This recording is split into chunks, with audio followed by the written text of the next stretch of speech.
جی please بات کر لیں جی. آپ کو بات کرنی چاہیے, آپ کو بھی بات کرنی چاہیے جی پلیز. جناب اسپیکر. اس وقت ملک میں جو کیفیت ہے, آج ہم ایکسپیکٹ کر رہے تھے, ہونا تو یہ چاہیے تھے کہ جمعے کے دن جو اجلاس ہوا اس میں گورنمنٹ کی طرف سے پالیسی بیان آتا, وزیر داخلہ یہاں پہ کھڑے ہو کر عوامی نمائندوں کے سامنے جو ہے وہ پالیسی بیان دیتے, اس پر پھر اراکین جو ہیں وہ اپنا اظہار کرتے, اپنے خیالات کا اظہار کرتے, کوئی تجاویز آتی. حالت یہ ہے جناب اسپیکر اس وقت کہ ملک میں میڈیا کی بالکل بلیک آؤٹ, اور سارا ملک افواہوں کے جو ہے وہ زد میں ہے, کسی کو کچھ پتا نہیں کیا ہو رہا ہے. اور وزیر داخلہ نے جو آ کر بیان دیا ہے وہ آپ کے سامنے, میں سمجھتا ہوں وہ اس ایوان کی توہین کر کے چلے گئے ہیں. اگر وزیر اعظم نے 4:30 بجے تقریر کرنی ہے تو وزیر اعظم نے یہاں آ کر کرنی چاہیے تھی تقریر. He is responsible to this house. جناب اسپیکر یہ کیا کہا ہے وزیر داخلہ نے کہ آپ نے مجھے بلایا اور میں آ گیا؟ جناب اسپیکر اس وقت حالت یہ ہے پورے ملک میں کہ حکومت کی نااہلی کی وجہ سے, ناکامی کی وجہ سے, نا تجربہ کاری کی وجہ سے بھائی بھائی کے ساتھ لڑ رہا ہے, اور ملک کو ہم ایک ایسی سمت لے کے جا رہے ہیں جو بہت خوفناک ہے. کیا ان کی عقل میں یہ بات نہیں آ رہی؟ یہ یہاں اپنی سیاست جو ہے وہ اس پہ بات کرنے آتے ہیں, ایک دوسرے پر ذمہ داری ڈال رہے ہیں. وزیر داخلہ کہتا ہے کہ قادری صاحب بیان دیں گے.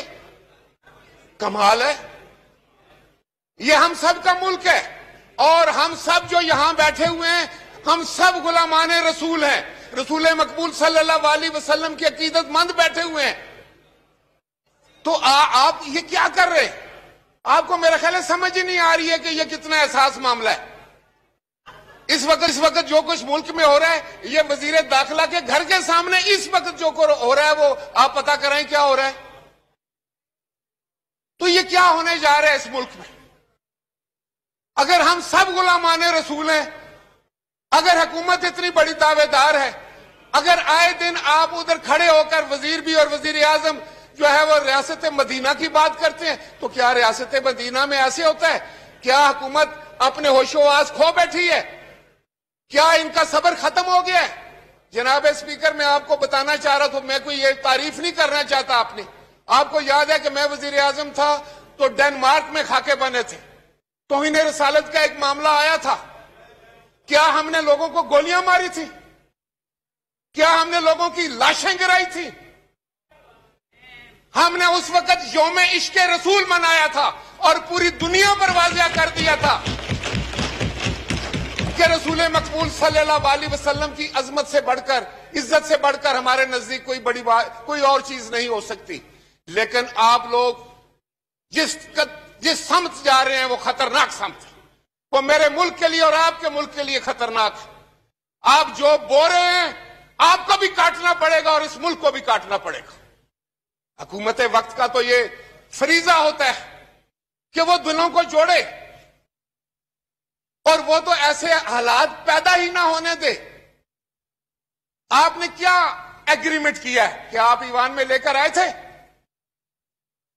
کس نے آپ کو اختیار دیا ہے کہ آپ ایگریمنٹ کریں جا کر؟ اگر آپ نے کوئی ایگریمنٹ کیا جس کا مجھے نہیں پتا, میڈیا پر وہ نہیں آ رہا کہ کیا ایگریمنٹ, ہاؤس کے اندر وہ نہیں آ رہا کیا ایگریمنٹ, اور آپ ایک ریزولوشن لے کر آ جاتے ہیں کہ ہم سارے جو ہیں وہ غلامان رسول ہیں. بالکل اس میں کوئی شک نہیں. اس عظیم ہستی کے تقدس پہ ہم سب قربان ہیں, آپ بھی, ہم بھی سب. لیکن بطور حکومت آپ اپنی ذمہ داری میں مکمل فیل ہو چکے. آپ کو پتہ ہی نہیں کہ آپ کیا کر رہے ہیں. آپ قادری صاحب شریف آدمی ہیں, ان کے ذمہ کوئی چیز لگانا چاہ رہے ہیں. میرے بھی وہ وزیر رہے ہیں مذہبی امور کے, میں جانتا ہوں ان کو بہت اچھے سے. آپ اپنی ذمہ داریوں سے مت بھاگے. آج وزیر اعظم کو یہاں ہونا چاہیے تھا. آپ ویسے تو ٹیلی ویژن پہ بیٹھ کے بڑے لمبے لمبے باتیں کرتے ہیں. آپ کے جو آپ نے آگے ترجمان رکھے ہوئے ہیں, گز گز ان کی زبانیں.